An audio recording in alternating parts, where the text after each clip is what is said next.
La prima opera dedicata al Prosecco, patrimonio UNESCO, è una vite centenaria intrecciata ad un cancello inaugurata in un ristorante delle colline.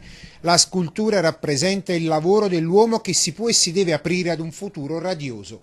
E sì, perché dalle parti delle colline pare non si sia ancora presa coscienza dell'importanza del risultato ottenuto e dunque bisogna unire tutte le forze per raggiungere lo scopo finale, che è quello di esportare le colline del Prosecco in giro per il mondo. Perché è importante prendere coscienza del territorio dove siamo. Questo non vale soltanto per i turisti che arrivano, ma anche per i cittadini che vivono qua. Quindi il fatto che ci siano dei ristoratori locali che hanno degli esercizi pubblici, che creano iniziative di questo tipo, io spero vengano emulate anche dagli altri, proprio per prendere coscienza e parlare di una vera e propria cultura dell'accoglienza. Uno sforzo comune per far crescere notevolmente il turismo in queste zone, ma senza deturpare il territorio, e in questa direzione che la Regione sta andando avanti.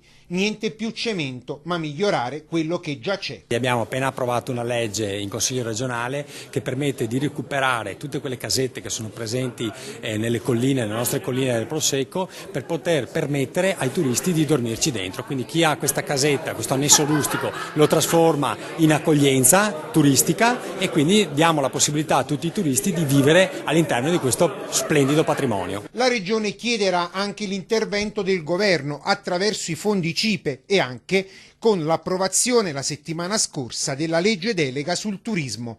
Lo dichiara l'onorevole Angela Colmellere. L'accordo che noi abbiamo con l'UNESCO è non fare grandi alberghi ma recuperare l'esistente. Ho ricordato al Ministro Bonisoli che a settembre avremo la suddivisione di altri fondi che si chiamano fondi CIPE, previsti appunto per la riqualificazione e ristrutturazione di beni culturali, storico-artistici, e quindi ho ricordato a lui che anche la nostra zona ha necessità di poter intercettare questi fondi proprio perché dobbiamo sostenere la candidatura UNESCO. Dunque sulle colline è cominciato il conto alla rovescia, ce lo dice un ristoratore del posto.